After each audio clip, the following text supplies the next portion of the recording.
तद्भक्ताय नमो नमः। श्री कृष्ण चैतन्य प्रभु नित्यानंद श्री अद्वैत गदाधर शिवासादि गौर भक्तवृंद।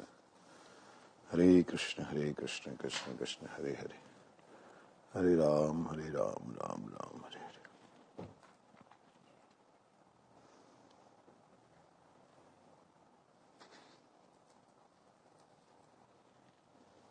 21वां अध्याय प्रमेय अंतर्गत अभिधेय विचार, रागानुगा साधन भक्ति। कल तक हमने वैदिक भक्ति के विषय में सुना, विधि मार्ग में चलकर किस प्रकार से भगवान को पाया जा सकता है और कैसे विधि मार्ग में जो लोग निष्ठावान होते हैं उनको किस प्रकार से भगवान स्वयं गुरु कृपा माध्यम से रागानुग में प्रवेश कराते हैं। रागानुग और विधि, इन दोनों में समझने के लिए अंतर। जैसे माता अपने पुत्र से प्रेम करती है तो उसका राग अनुराग होता है, कोई मर्यादा नहीं होती, डांट देती है, एक पड़ेगी कान पे, ये राग है, अनुराग से प्रेरित होकर के। लेकिन वही पुत्र के बराबर की उम्र का कोई बच्चा किसी सभ्य परिवार से, संभ्रम परिवार से है और उसका मित्र ही क्यों ना हो, तो उसको थोड़ा बेटा ऐसे नहीं। ये वैदिक भक्ति है और रागानुगा भक्ति। भक्ति मतलब उनकी संतुष्टि, जिनके लिए कर रहे हैं उनकी तृप्ति या उनकी संतुष्टि, ये भक्ति। तो इसलिए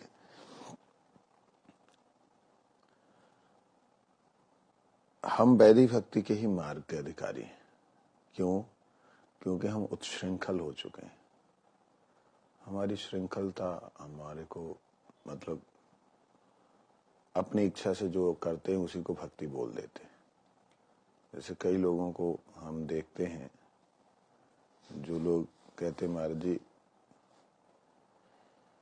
यही भक्ति है, भाव से करें तो। अब भाव क्या होता है पता ही नहीं उनका। भक्ति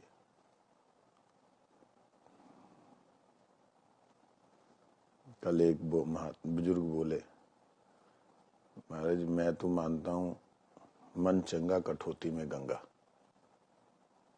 मैं हाँ कठौती में गंगा, लेकिन नहाना भी तो जरूरी है।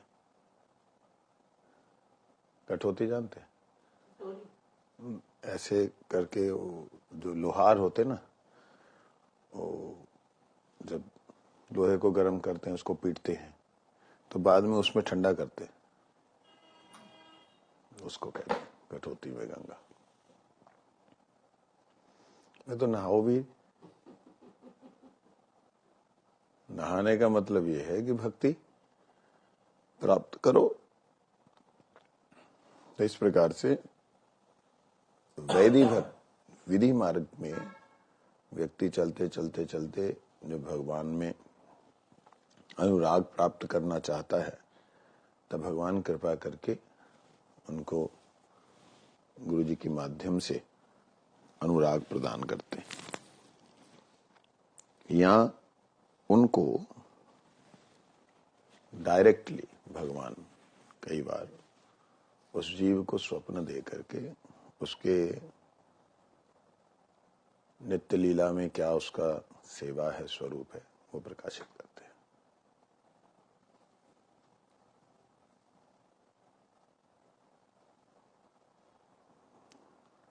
वैध साधन भक्ति संबंधी विचारों को सुनकर विजय कुमार और ब्रजनाथ बड़े ही प्रभावित हुए। दोनों ने परस्पर मिलकर स्थिर किया कि परमार्थ राज्य में प्रवेश करने के लिए किसी सिद्ध महात्मा से हरिनाम और दीक्षा ग्रहण करना आवश्यक है। इसलिए उन्होंने समय नष्ट न कर अगले ही दिन सिद्ध बाबा जी महाराज से दीक्षा ग्रहण करने का निश्चय किया। विजय कुमार को लड़कपन में ही उनके कुलगुरु द्वारा दीक्षा मंत्र मिल चुका था। परंतु ब्रजनाथ को केवल गायत्री मंत्र की दीक्षा के अतिरिक्त किसी दूसरे मंत्र की दीक्षा नहीं मिली थी। अब ये बात समझने वाली है। हम लोगों को कई बार ऐसे सिचुएशन का सामना करना पड़ सकता है। कुलगुरु जो हमारी परंपरा में आए हैं, जो ग्रह नक्षत्र विवाह मरने पर जन्म होने पर इन सब के समय जो हमेशा आते जाते हैं, जो घर में हम लोगों को अच्छा बुरा उसको विचार करके बतलाते हैं, तो उनको जो है कुलगुरु कहा जाता है। वो कुल के गुरु हैं, कुलगुरु कहते हैं। कई बार ऐसे कुलगुरु से दीक्षा प्राप्त होती है।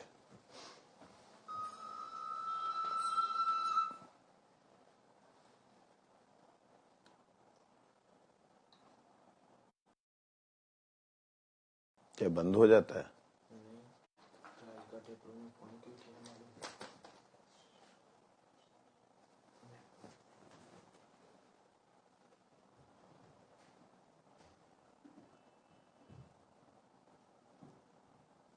जैसे बचपन में किसी को गायत्री मंत्र मिल गया, किसी को कोई ऐसा वैदिक मंत्र मिल गया। अब जिनसे मिला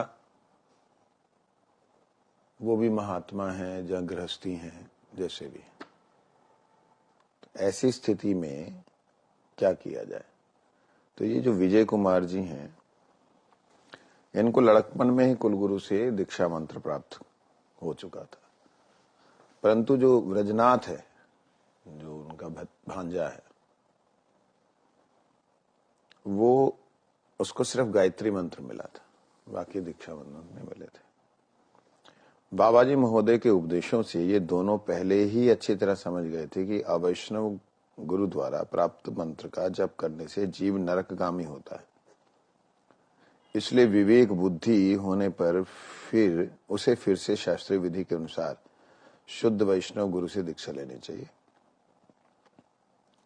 कहते इनको पहले ही उपदेश जो सुने थे उनसे मालूम पड़ गया था कि अगर अवैष्णव गुरु अर्थात भगवान को भजन करता है ऐसा दिखता है, लेकिन निष्ठा उसकी तमोगुनी देवी देवताओं में है। मान लो कोई भैरवों को मानने वाला, रोज पीने वाला, तुम्हें कृष्ण मंत्र को बता दे, गायत्री मंत्र सुना दे। अगर आप उस गुरु का ध्यान करते हुए मंत्र करोगे तो कहां जाओगे? नरक में जाओगे। तो बंगाल में विशेष करके लोग ऐसे ही थे।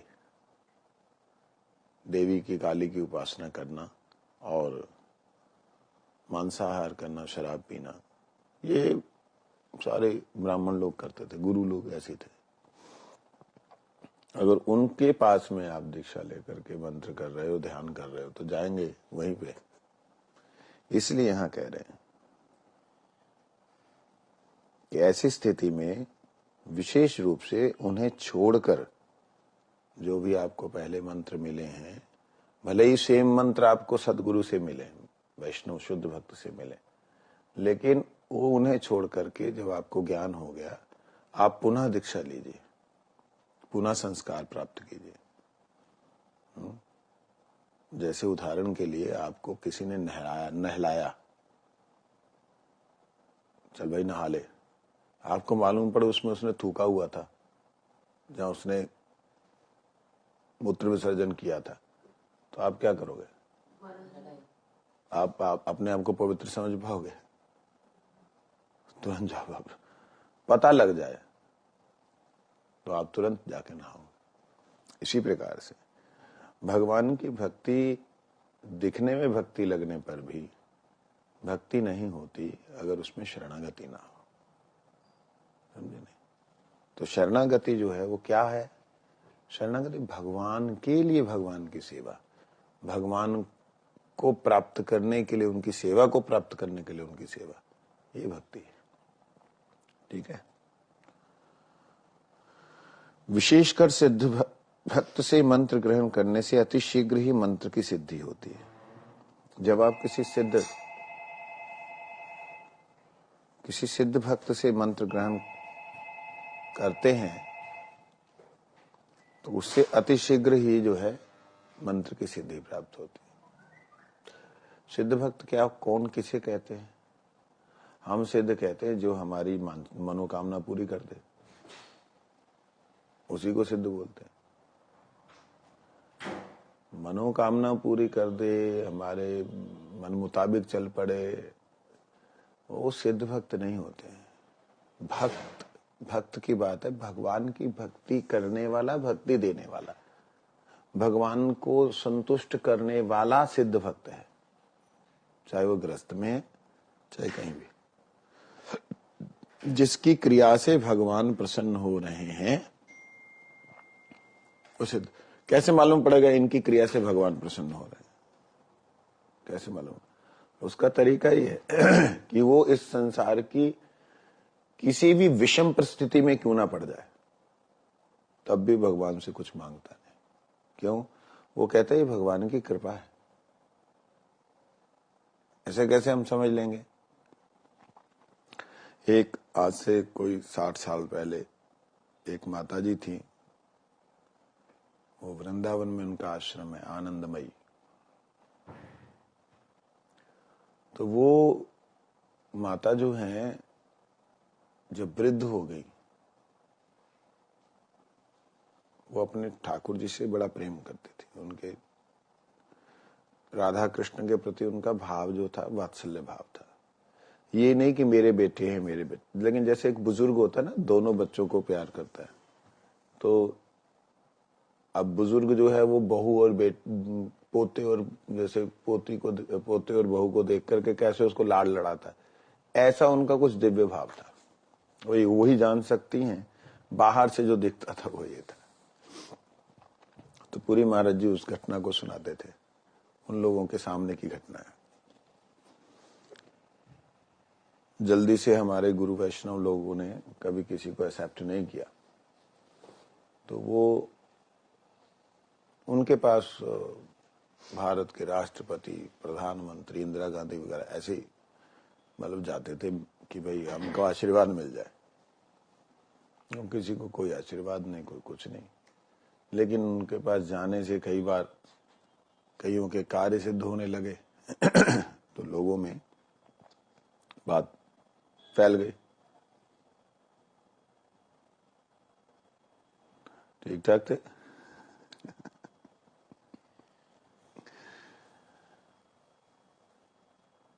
वृद्ध हो गई बहुत, तो उनकी तबीयत खराब हो गई। ऐसी तबीयत खराब हुई कि हर 10 मिनट बाद बिस्तर बदलना पड़ता, जहां उनको दूसरे बिस्तर पे डालना पड़ता। शरीर भारी था। जो उनकी सेविकाएं थी, बच्चियां थी, उन्होंने, तब तो ऐसा पैड सिस्टम नहीं था जैसे आजकल है, पैड बदल दो, बिस्तर बदलने की जरूरत नहीं। तो उनमें से एक ने बोला, माँ आप एक बार ठाकुर जी से बोलो ना, आपके तो बोलने से वो तो तुरंत आप ठीक हो जाएंगे, इतना कष्ट क्यों? माता बोली, पगली वही तो कर रहा है, वही तो ऐसा कर रहा है, उसको आनंद आ रहा है, अब मैं क्या करूं? आनंद आने दे उसको।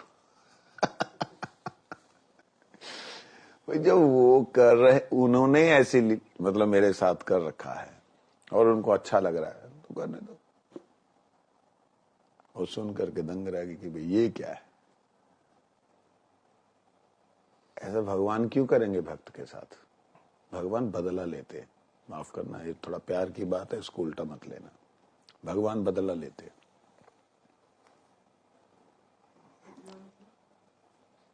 बता रहा हूं, भगवान बदला लेते हैं। Every action equal opposite reaction. कहते ये यथा माम प्रभुसम तेजतांस तथा भजाम्य हूँ। जो मेरा जैसा भजन करता हूँ उसका वैसा ही भजन करता हूँ। जब श्रील गुरु महाराज जी की ऐसी लीला चल रही थी, उनकी ऐसी अवस्था थी, तब ये भाव अंदर आया। ठाकुर जी ने कहा कि देखो, तुम मुझे बुला रहे हो और इस श्री मूर्ति में बुला रहे हो, मैं आ रहा हूं, लेकिन अब तुम्हारी जिम्मेवारी है। हाँ ठीक है, आप आ जाओ। राधा कृष्ण महाप्रभु को बुला लिया, सेवा पद्धति शुरू कर दी। अब सेवा शुरू हो गई, बढ़िया से भोग लग रहा है, 5 टाइम आरती हो रही है, 3 टाइम कम से कम, ये सब चल रहा है। लेकिन अद्भुत बात, जो भी आ रहा है वो भगवान से वार्तालाप नहीं कर रहा, पुजारी से वार्तालाप कर रहा है। उसका भगवान से लेना देना ही नहीं कुछ। उनके चरणों को कभी कोई देखता ही नहीं है। जिन चरणों में गुरुदेव निवास करते हैं, जिन चरणों में शुद्ध भक्त निवास करते हैं, उनको कोई देखते नहीं। श्रृंगार, क्या सुंदर लग रहे हैं आज ठाकुर जी। उनकी मुस्कान को नहीं देखता, उनके मतलब वो ग्लेजिंग जो रहती है, जो उनका चमक सी है, उसको देख करके बाकी सारा अंग सब कुछ देख लेगा। वो कितना सुंदर मोर बना है ना उसपे, श्रृंगार की उन सब चीजों को देखेगा, मुकुट कैसे लगाया, ये कैसे किया। भगवान से किसी का वो लेना देना ही नहीं। भगवान भी बैठ खड़े,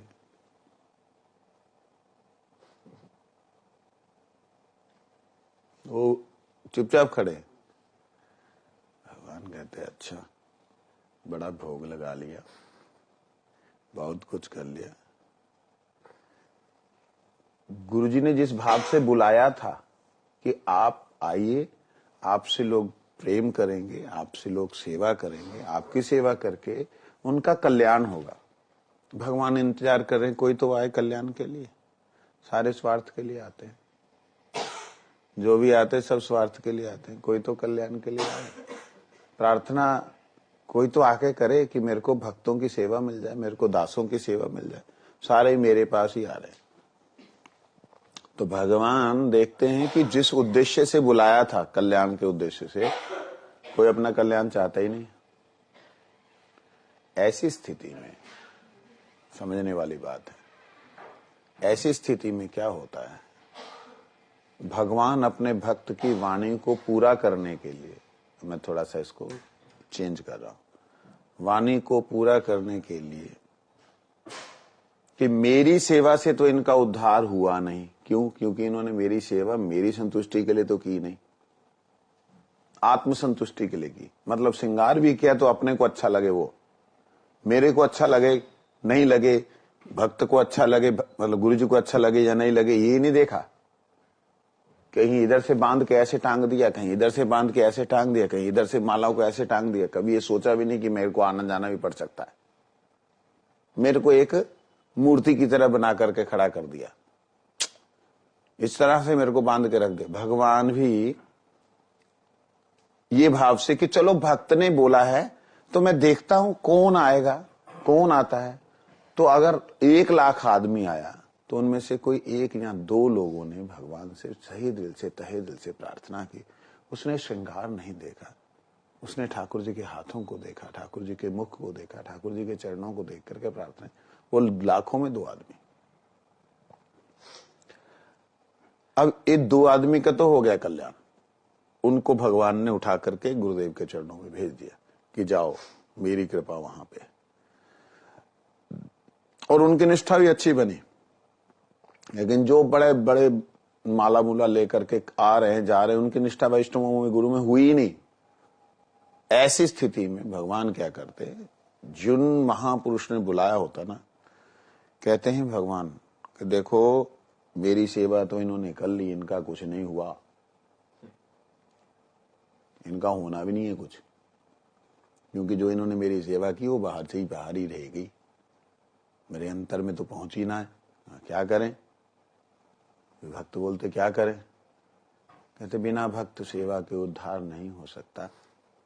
कहते प्रभु क्या करें फिर? कोई बात नहीं, अब तुम विग्रह बनो, तुम बनो मूर्ति। तुम मूर्ति बन के रहो, अब तुम्हारी सेवा करेंगे। तब भगवान उनको ऐसी स्थिति में ले जाते जो वो समाधि में रहे, और आप उनके कपड़े बदल रहे हो, कुछ कर रहे हो, नाक से पानी पिला रहे हो, खाना खिला रहे हो, आपको लग रहा है कष्ट हो रहा है उन्हें। कोई कष्ट नहीं। उनकी वृत्ति, उनकी स्थिति बिल्कुल तुरीय अवस्था में। मैंने प्रैक्टिकल एक बात बतला रहा हूं। जब गुरुजी की सेवा में मैं था तो गुरुजी को रात को 2-2:30 बजे जो भी है बलगम आया, तो वो सक्शन मशीन से निकालना था।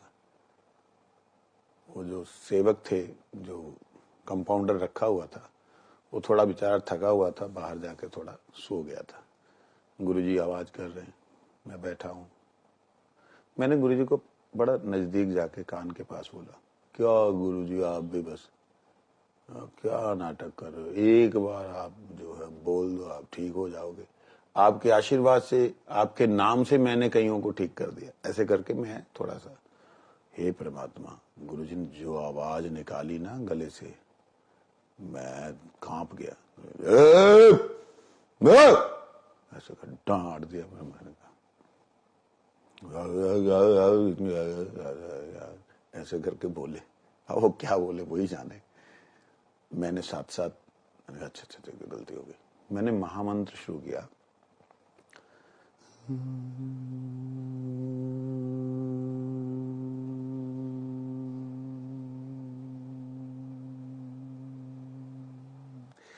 इस लय को लेके, हरे कृष्ण हरे कृष्ण। कहाँ गया बलगम? इतने ध्यान में चले गए गुरु महाराज जी, कोई बलगम नहीं, कोई आवाज नहीं, और गुरु जी की उंगलियां ऐसे हो गई जहां पड़ी हुई थी ऐसे। मैंने मुंह के ऊपर कपड़ा रख दिया कि जिससे सांस गीला जाए, ग्लिसरीन रख के।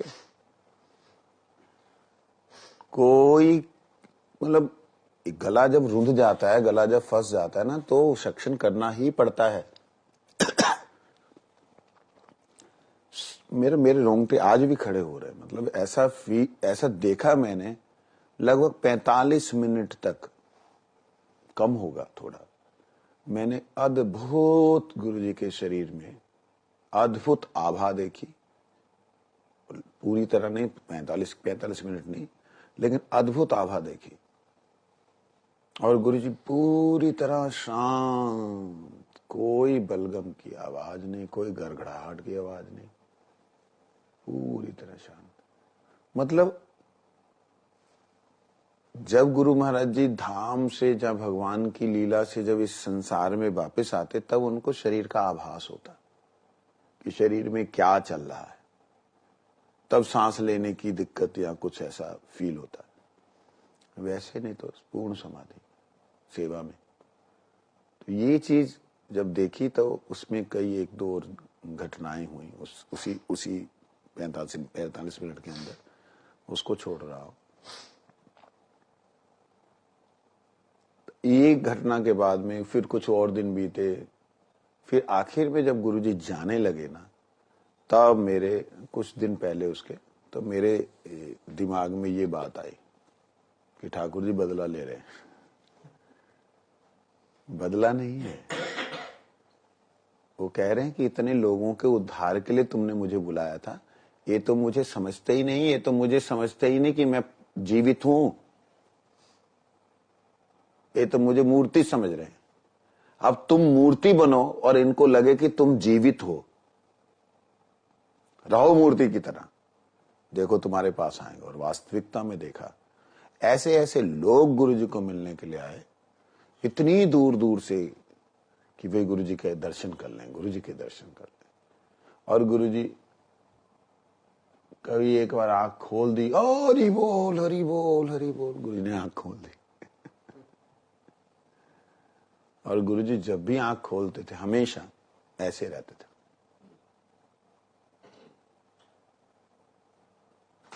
आप कुछ भी उनको मतलब ऊपर ही देखना उन्होंने। मैं कई बार उस चीज को नोट किया। तो कहने का मतलब, समझने का मतलब ये है, बिना भक्त कृपा भगवान नहीं मिल सकते, बिना भगवान की कृपा के भक्त नहीं मिल सकते। भक्त हमें मिल भी जाएं, फिर भी वैष्णव मिल भी जाएं, फिर भी हमारा उद्धार नहीं हो सकता अगर हम उनके अनुसार नहीं चलते। ये बात समझने वाली। तो इसलिए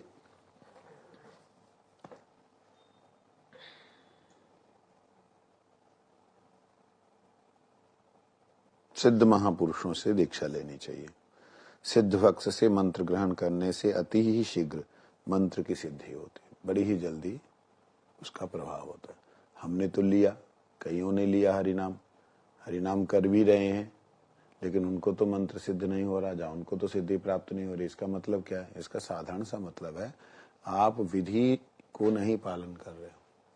विधि का मतलब आप चलते फिरते उठते बैठते जिस माला से हरिनाम कर रहे हो, उसी माला को लेकर के प्रणाम कर देते हो किसी को भी।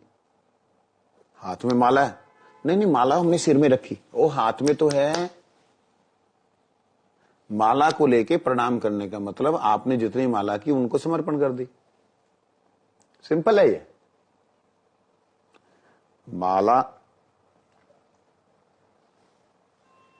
माला जो है हाथ में होने का मतलब ये है कि आपने जो, जैसे प्रणाम करते हैं ना, जो हाथ में होता है प्रणाम करने का मतलब वो समर्पण हो गया। अगर ये करताल लेकर के मैं प्रणाम कर रहा हूं तो ये आपको समर्पित हो गई, ये आपकी है, मेरी नहीं है। प्रणाम का मतलब ये होता है, हाथों में जो है वो अर्पण करने के लिए होता है। अब माला लेकर के सिर पे रखी है, एक हाथ से प्रणाम कर रहे हैं, ये कौन सा प्रणाम हुआ? कैसे तेरे सामने बड़े संत या बड़े वैष्णव कोई दिखे, जय राधे श्याम, ये वैसे हरे कृष्णा बोल। देखो ये मेरी माला है, मान लो मेरी माला यहां हुई, मैंने इसको यहां रखा, रख के इसको करके प्रणाम कर लिया। गले में ज्यादा बेस्ट है।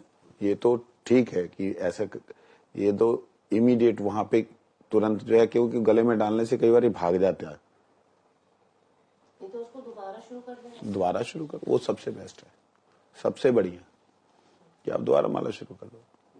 लेकिन माला खत्म होने वाली, पूर्ण होने वाली है, तो आप 2 मिनट रुक के, महाराज मेरी माला बाकी, प्रभु जी मेरी माला, वो थोड़ी कहेंगे प्रणाम कर अभी।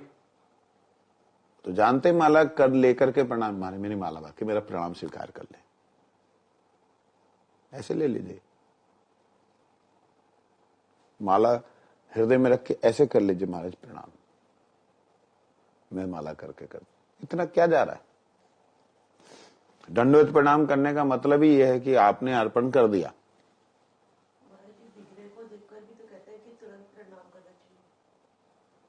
हाँ करना चाहिए। तो उनको तो नहीं बोल सकते माला हाथ में, नहीं ऐसा नहीं, माला आप लेकर के आप मंत्र, कितना 3 मिनट लगेगा, अगर आधी होगी तो 3 मिनट भगवान मारेंगे। भगवान को तो वैसे कर भी सकते, माला हाथ में रख के भी कर सकते, लेकिन उसमें सबसे पहले गुरुदेव है, गुरु को प्रणाम करेंगे, वैष्णव को प्रणाम करेंगे, फिर महाप्रभु को, फिर राधा कृष्ण को, फिर वृंदा देवी, तो वहां भी गुरुदेव है। उनको कैसे माला, मतलब उनके प्रणाम करते हुए माला कैसे अर्पण कर दें? बात समझ रहे हैं? इसीलिए कई ऐसे भक्त हैं, बड़े ही अच्छे भक्त हैं, उम्र बीत गई, भगवान का कोई अनुभव नहीं हुआ, लाखों नाम ले लिए डेली, कुछ नहीं हुआ। क्यों? हाथ में माला लेके प्रणाम करना उन्होंने, मैं 1000 बार समझा चुका। साष्टांग प्रणाम कर, माला लेके मत दे। अरे तुम पहले गुरु को प्रणाम कर रहे हो कि नहीं? हाँ हाँ प्रणाम, गुरु वैष्णव, तो क्या कर रहे हो तुम? ये जिन्होंने दिया हरिनाम उन्हीं को अर्पण, तो फिर रहो ना, फिर जैसा तुम हो करते रहो। अर्पण हरिनाम चरणों में नहीं होता, मस्तक पे होता है, हृदय में होता है, हाथों में होता है। और ये छोटी सी बात है। ऐसे ही हरिनाम करते करते करते कुछ खा लिया तो आप समझ लीजिए, जैसे आपने कुछ खाया, समझ लिए कोई ना कोई देवता ने आपकी जो है कृपा कर ली, मतलब देवता आपकी चोरी करके ले गया। ये देवता है नहीं, जो आपने की है वर्तमान में, जो वर्तमान में आप माला कर रहे हो, माला का जो अंग है, जो फल है, वो लेके भाग गया, गई। जैसे कभी गला उठ रहा है कुछ, कभी एक घुट पानी उसको पी लेते, वो भी नहीं पीना चाहिए। माला नहीं करें, माला को रोक लें। अगर कभी ऐसा माला को रोक करके छुपा लें उसको, फिर आप एक घुट पी लीजिए और पी करके फिर उसके बाद में ऐसा कभी हो तो, लेकिन इसका मतलब ये नहीं कि विधि है, ये विधि नहीं है। ऐसे हो तो दुर्भाग्य से पीना पड़े तो ऐसा कर सकते हैं, कलिहत जीव हैं, इसलिए तो ये बात। इसलिए हरिनाम का जो असर है, जो हरिनाम का प्रभाव है, सिद्ध महापुरुषों से लेने के बाद भी नहीं दिखता है, मंत्र की सिद्धि नहीं, मंत्र का प्रभाव नजर नहीं आता, उसका ये कारण है। हाँ जी। आपसे पहले तो किसी महापुरुष ने क्या नहीं बताया? गुरुजी हमेशा बताते थे। क्यों बताते नहीं थे? बोलो क्यों प्रभु जी? गुरुजी ने बताया नहीं माला लेके ऐसे प्रणाम नहीं करना, ये नहीं खाना नहीं? क्योंकि मेरे से पहले कोई महापुरुष बताता नहीं था, तो तू सभी महापुरुषों से मिला है क्या? एक चीज और पूछनी महाराज जी, जैसे माला कर रहे हैं तो कहाँ एक जगह बैठ के करनी चाहिए या चलते फिरते जो करनी चाहिए? कैसे भी है माला, आप चलते फिरते भी अगर कर रहे हो, सबसे पहले उत्तम बैठ के है, मध्यम मतलब ठीक है, वो चलते फिरते भी है। क्यों? चलते फिरते माला अगर करोगे तो आपका ध्यान माला में तो रहेगा, भले ही मन इधर उधर भटक रहा है, लेकिन माला तो करते हुए हरे कृष्ण, माला में तन तो शरीर तो लगा हुआ है, टाइमिंग लगी हुई है, शरीर लगा है, वाणी लगी हुई है, मन नहीं लगा, कोई बात नहीं। शरीर लगा, समय लगा, वाणी लगी, मन नहीं लगा, कोई बात नहीं। लेकिन ये तीन चीजों को तो अच्छा काम मिल गया। एक चीज और, जैसे आजकल लोगों को देखा है बेड पे बैठ के या लेट के भी कर लेते हैं कई लोग। हाँ, बेड के ऊपर थोड़ा सोचने वाली बात है। जिस बेड के ऊपर आप संसार की विषय वासनाओं में लिप्त होते हो, उस बेड के ऊपर हरिनाम की माला लेकर के इस प्रकार से नहीं करनी चाहिए, वो अनादर है। और एक महाराज जी आजकल जैसे यहाँ पे आप अगर बैठे हैं, बैठे बैठे थक गए, ठीक है, और थके आप लेट गए, लेट के करें तो उसमें दोष नहीं है। एक जो इंस्ट्रूमेंट आने लग गए आजकल नंबर वाले, उससे करते हैं कुछ, तो वो तो माला थोड़ी है, नहीं करना चाहिए उससे। करो, मैं नहीं बोलता करने के लिए। अच्छा, मेरे को डायरेक्ट मना किया गुरुजी ने, ना देना नहीं। 2003 में कलकत्ता गया था, तो आसाम से मैं आया था। आसाम में वो जो बांस की बनाई हुई चीजें मिलती है ना, उनको सेल करने के लिए लेके आया था। लोग प्रणामियां देते नहीं, हम सकते नहीं, आदत है नहीं मांगने की। तो मैंने कहा यार कुछ एक काम करते, दो चार जो गृहस्थ जो हैं वो खाली बैठे हैं, वो गुरुजी का जब प्रोग्राम होगा, जो मैंने 50 नंबर दिए ना, तो 50 नंबर उसके काटे जो नहीं हुआ, तो उसमें जो है ऐसा होगा, वैसा होगा, ऐसा होगा, तो उसमें ये सेलिंग सिस्टम लगा देंगे। ये बॉम्बे में बड़ा चलेगा, बांस से बनी हुई चीजें, बहुत सुंदर सुंदर चीजें अभी भी पड़ी हुई हैं वो। तो बस वो जा करके ले आया, ला करके मैंने गुरुजी के कमरे में गया कलकत्ता। मैं गुरु महाराज जी ऐसे ऐसे मैं कुछ सोचा है, तो ऐसे बिक्री करने के लिए लेके आया। गुरु कहते वो तो बहुत अच्छा बनाते हैं। मतलब गुरुजी ने विरोध नहीं किया, ना नहीं किया, वो लोग बहुत अच्छा बनाते हैं। मैंने कहा मारे, लेकिन वहां पे ना मैं सोचता हूँ कि थोड़ा प्रचार हो और वो उन लोगों को ना मैं सोचता हूँ मैं काउंटर दे दूं, काउंटर, जिससे कि वो हरिनाम जप कर सके। ऐसा तो तुम ऐसा नहीं करना। मैं कहा ठीक है जी। जो लोग 4 नियम पालन करेगा, द्यूतम पानम, जो लोग 4 नियम पालन करेगा उसको माला निकाली गुरुजी ने। पहले तो 4 नियम बताए, जैसे मेरे को दीक्षा दे रहे हो। 4 नियम बताने के बाद माला निकाली, ऐसे इधर से उधर जप करके, इधर से 2 बार जप करके तब माला देना। मैं महाराज जी मैं हरिनाम नहीं दे रहा है। हमारा गुरु देखेगा बोलेगा क्या करता है, मतलब नाम नहीं दे रहा, क्या करता है, बात समझाई। 2003 में जब कोई भी पंगा नहीं था, कुछ भी नहीं हुआ था, सब एकदम संतुष्ट, सब कुछ सही बिल्कुल चल रहा था, उस वक्त गुरुजी ने ये मेरे को बात कही। मैं उस वक्त कही तो डेफिनेटली उनको मालूम है कि भविष्य में इसने कहाँ जाना है, उनको दृष्टि में है कि इसका क्या है। मैं आए हमारा गुरुजी देखेगा बोलेगा क्या करता है। मैं ठीक है जी, जो आपकी।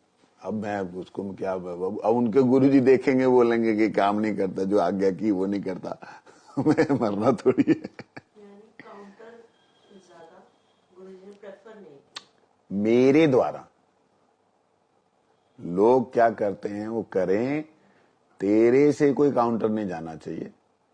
तू देगा तो माला जप करके देगा, ऐसे ही माला नहीं पकड़ानी किसी को। कहने का मतलब ये है। और जो 4 नियम पालन करेगा उसी को देना है। तो दीक्षा देने के लिए उस वक्त गुरुजी ने मुझे प्रेरणा की, ये कहने का मतलब है। लेकिन मैंने जब तक गुरुदेव इस धरती पे श्री चरणों को रखे हुए थे, मैंने किसी को कोई भी माला जप करके नहीं दी। इवन कि जाने के बाद भी गुरुजी के नित्य धाम में, तो गुरुजी की जो मालाएं थी वही मालाएं मेरे पास थी, वही मैंने दी, कोई माला नहीं। क्यों दूं? जो साक्षात बैठे हैं, विराजमान हैं, उद्धारक हैं, उनके स्पर्श की हुई माला लेने से जीव का कल्याण होगा। उसके बाद गुरुजी की मालाएं जो थी जो मेरे पास में, वो देने के बाद में मैंने माला हरिनाम देना ही, मतलब मैंने कहा मैं नहीं दूंगा। 1 साल मेरा ख्याल मैंने उसके बाद कोई दीक्षा विक्षा कोई हरिनाम वगैरह कुछ नहीं दिया। तो उसके बाद में गुरुजी फिर आए, फिर आकर के उन्होंने थोड़ा सा मीठी डांट मारी।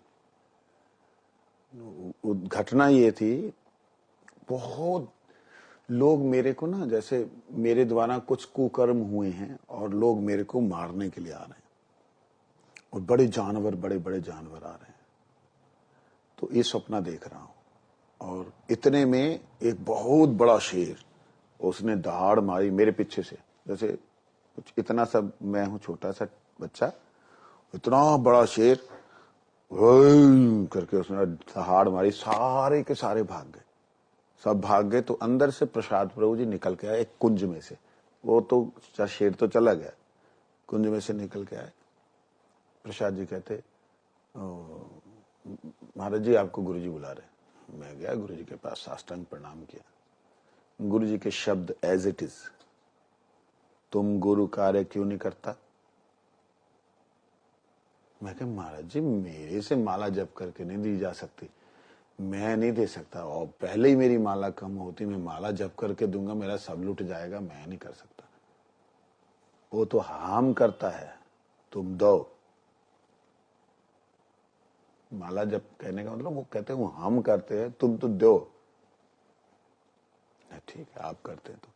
और साथ साथ मंगला आरती की घंटी बजी, मेरी नींद खुली।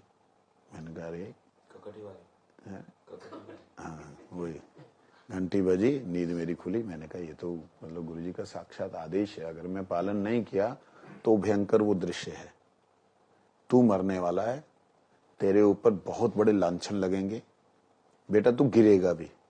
मेरे को वो सारा भयावना दृश्य एक तरफ, और दूसरी तरफ वो गुरुदेव की, मतलब भगवान, वो कृपा भगवान की कि भाई तू जो है मान ले बात को, नहीं तो ये खा जाएंगे तेरे को। फिर उसके बाद में गुरुदेव के अंदर से ये इसने मेरे को थोड़ा हिला दिया। तब मैंने कहा ठीक है, जैसी आपकी इच्छा, आप करेंगे तो आप करें। मैं लेता माला में पकड़ लेता हूं, मैं महामंत्र कर रहा हूं, मंत्र पूरी माला इधर से उधर करता हूं, लेकिन मेरा एक ही भाव होता, कर गुरुजी रहे भैया, मैं तो नहीं कर रहा, तुम्हें तो वही दे रहे हैं, यही भाव होता है, सीधी सी बात। मैं किसी को, इसीलिए मैं सबको बोलता हूं कि मेरे को गुरुजी नहीं बोलना, आप बोलो बड़े दिल से बोलो, मेरे महाराज जी, हमारे महाराज जी, मैं हूं तुम्हारे साथ, ले चलूंगा जहां तक मेरे गुरुदेव लेके जा रहे हैं। इतनी गारंटी देता हूं, किसी का बाप नहीं दे सकता, इतनी गारंटी देता हूं इतनी। जब मेरे को आप इस प्रकार से मानो जिस प्रकार मैं कह रहा हूं, समझे नहीं? तो आप अपने अनुसार से करो, मेरे गुरु जी, मेरे भगवान, मरो फिर जाओ, जहां मरना मरो। मैं तो सीधा सीधा बोलता हूं, ऑनलाइन बोल रहा हूं। अब आपके साथ हूं, मैं खड़ा हूं ना, मेरे गुरुदेव माला जप करके दे रहे हैं, मेरे अंदर ये भाव गहरा है, मैं उनके पास तुम्हें लेके गया हूं, ये मेरा भाव गहरा है, मेरे भाव को खंडित ना करो। तुम अपना आपस में जो मर्जी बोलो, मेरे को भगवान बोलो, परमात्मा बोलो, भगवान का भी बाप बोलो, कुछ भी बोलो, मेरे सामने नहीं बोलना। मेरे सामने मेरे महाराज जी, और दूसरों के सामने भी ऐसे ही बोलो ना, हमारे महाराज जी। क्या जा रहा है इसमें? है? मेरे महाराज जी, क्या कितना सुंदर लगता है, ये शब्द ही कितना सुंदर है। एक चीज, जैसे हमने दोनों ने दीक्षा नहीं ली, लेकिन हमने कार्तिक से माला शुरू की, 2 माला हम करते हैं, तो वो हमें करनी चाहिए कि नहीं? हाँ, कर सकते, क्योंकि हमने कोई जैसे 2 माला से बढ़ाओ, 16 माला तक आओ, प्याज लहसुन छोड़ दो, है ना। भगवान की बड़ी कृपा है, हमें मनुष्य जीवन में शुद्ध वैष्णवों का संग मिल गया, इससे बड़ी और क्या कृपा होगी। एक्चुअली हमने सोचा था कार्तिक करेंगे सिर्फ, लेकिन अब मन हो रहा है और आगे करें। अच्छी तो बात, प्लीज सुनिए। अच्छी बात। एक चीज और पूछनी महाराज जी, ये जो आप बता रहे हो माला ऐसे और ऐसे करनी चाहिए, तो इसका भी कोई लॉजिक है? हाँ, जो बीच में सुमेरु होता है ना, हाँ। उस सुमेरु को लांघना नहीं चाहिए, वो इष्ट होते हैं। और जो माला कर रहे हैं, ये सेवा है, ये अभिष्ट है, हमारा लक्ष्य प्राप्ति ये है, लेकिन इष्ट देव जो हैं वो उस सुमेरु में विराजमान, इस भावना से उसको उल्लंघन नहीं करना। इधर से इधर छोटी पे आए, फिर छोटे पे जब अगर बीच में कोई सेवा पड़ गई, कोई काम पड़ गया, तो उसको छोड़ करके फिर दोबारा शुरू करना, तो छोटे से ही शुरू करना है, ऐसा। इसीलिए वो साक्षी रहती है। अब जैसे मेरे को कल भूल गया कि मैंने कितनी माला जो है, कि मेरे को अब ये याद है 4 है, इसका मतलब बड़ी से शुरू करनी है, समझे नहीं? ये चीज वंशा के पास। हाँ, कहते हैं ऐसा सोचकर दोनों ने यह निश्चय किया कि वे दोनों कल सवेरे मायापुर में गंगा स्नान कर परम आराध्य बाबाजी महाशय के निकट दीक्षा लेंगे। दूसरे दिन सवेरे गंगा स्नान कर 12 अंगों में तिलक धारण कर दोनों ने रघुनाथ दास बाबा जी के श्री चरण प्रांत में पहुंचकर उन्हें साष्टांग प्रणाम, दंडवत प्रणाम किया। बाबा जी महाराज वैष्णव सिद्ध वैष्णव थे, वे दोनों के मन की बात समझ गए, परंतु ऊपर से बोले, आज इतनी सवेरे कैसे आ गए, क्या बात है। दोनों ने नम्रता पूर्वक उत्तर दिया, प्रभु हम दीनहीन और कंगाल, हमें दीनहीन और कंगाल समझकर हम पर कृपा करें। हाँ जी। गुरुदेव सब जानते हैं तो भी सामने से क्यों पूछते हैं? गुरुदेव सब जानते हैं तो सामने से क्यों पूछते हैं? ये जो जानते पूछ रहे हैं, ये सभ्यता है। अपने आप को प्रकाशित करके रखना, ये तो भगवान भी नहीं रखते, गुरुदेव कैसे रख सकते? भगवान भी, अरे वहां पे वो हाउ है, हाउ खा जाएगो, मत जा। अच्छा, भगवान भी जब ऐसी लीला करते, योग माया उनको समावृत करके रखती, योग माया उन्हें प्रदर्शित नहीं होने देती। ऐसा नहीं है कि गुरुदेव सब कुछ जानते हैं, कुछ भी नहीं जानते गुरुजी, कुछ भी नहीं जानते गुरुजी। गुरुजी केवल जानते हैं जो हृदय से उन्हें चाहता है, भगवान को चाहता है, उनको जानते हैं। दुनिया की बातों को जानते रहेंगे, ये भजन क्या करेंगे, क्या सेवा कब करेंगे, इसलिए वो कुछ भी नहीं जानते। जो हृदय से समर्पित होने के लिए आया है उनको आभास होता है ये हृदय। और ये वो वाले गुरुजी नहीं है जो आजकल इधर उधर ऑनलाइन जो बड़े फेमस हो रखे, 2 बातें बोल दी, 3 बातें बोल दी, हजारों लोग बैठे, हजारों की ना सुनी, वही 15 की सुनी, जिन 15 के साथ में उनके 20 लोग जुड़ करके इंफॉर्मेशन निकालते हैं। समझ लगी? इस प्रकार से नहीं होता है। तो कहने का अभिप्राय ये कि हमें हमारे गुरुजनों ने जो शिक्षा दी है उसमें अपने आप का प्रदर्शन नहीं, भगवान का प्रदर्शन है, भगवान की सेवा है, ये हमारे को शिक्षा दी है। इसलिए अपने आप को हमेशा संकुचित, दीनहीन समझ के सेवा में प्रवृत्त होते हैं। जिस दिन अंतर्यामी रूप के सामने रहे उस दिन तुम जाओगे कैसे उनके सामने, बोलो? तुम कैसे खड़े होगे? ये दुनिया के लोग खड़े कैसे होंगे?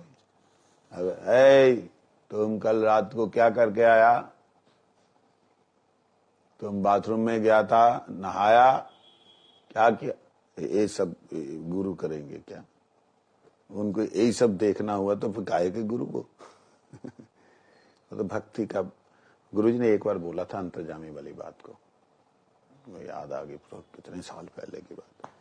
गुरु कहते, गुरु महाराज सब जानता है। कैसे जानता है? उनका चित्त रूपी दर्पण मार्जित हो गया है, और जैसे हम ऐसा आईना देखने से पीछे कौन आ रहा है, क्या कपड़ा पहना है, कैसा है, वो जो है उसको आने से वो सब देख लिया। ऐसे ही जब कोई सामने आता है, आने से उसके अंदर क्या भाव है वो प्रतिबिंब हो जाते हैं, परिलक्षित हो जाते हैं। लेकिन उनको छुपा करके वो महाराज जी आगे बड़ी कृपा ऐसा करता है, तो गुरु जी वैसा, हाँ आप तो बहुत कृपा करते, गुरु जी भी वैसे करते हैं। Every action. दोनों की बात सुनकर बाबा जी बड़े प्रसन्न हुए और दोनों को एक एक कर अपनी कुटी में एक एक कर अष्टादश अक्षर मंत्र प्रदान किया। मंत्र पाकर वे दोनों जप करते करते महाप्रेम में मत होकर जय गौरंग बोलकर नृत्य करने लगे। गले में त्रिकंठी तुलसी की माला, सुंदर यज्ञोपवीत, 12 अंगों में तिलक, मनोहर मुखमंडल, कुछ कुछ सात्विक विकार और आंखों में निरंतर बहते हुए अश्रुओं की धारा, ऐसा सुंदर देख कर बाबा जी दोनों को गले से लगाते बोले, आज तुम लोगों ने मुझे पवित्र कर दिया। बाबा जी कह रहे हैं आज तुम दोनों ने मुझे पवित्र कर दिया। लो, है वैष्णवता हमारे यहाँ ऐसी ही वो है, ये परंपरा है हमारी। हम दीक्षा के साथ, तूने देनी एक दीक्षा? हमारे यहाँ दीक्षा के समय यज्ञ क्यों होता है? पहले तो होता नहीं था। पहले नहीं होता था? किसने बोला नहीं होता था? मुझे सही समय बताया। तो वो एक चीज बताई ना उसमें कि एक एक को बुला करके उन्होंने दिया, तो यज्ञ हुआ नहीं तो यज्ञोपवीत कैसे हो गया? सारी चीज को अगर सारी चीज को नहीं लिखा जाता है भक्ति सिद्धांत सरस्वती तो ये देख, गले में त्रिकंठ तुलसी, सुंदर यज्ञोपवीत। यज्ञोपवीत कहां से आया? यज्ञ के द्वारा उपवीत होके तो आया। यज्ञोपवीत का मतलब यज्ञ उपवीत, यज्ञ के द्वारा पवित्र। तो भक्ति सिद्धांत सरस्वती ठाकुर का भी ऐसे ही? भक्ति, हाँ बिल्कुल हुआ, भक्ति विनोद ठाकुर जी ने करवाया था यज्ञोपवीत, उनका भक्ति विनोद ठाकुर जी ने करवाया था। उस वक्त उनको दीक्षा दी थी कूर्म भगवान की या नरसिंह मंत्र की। भक्ति विनोद ठाकुर ने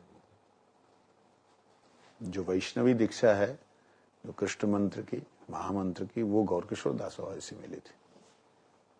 पहले घर में उनको ये दीक्षा मिल चुकी। पढ़ो चरित्र, पढ़ो। वैष्णव नमो नमः।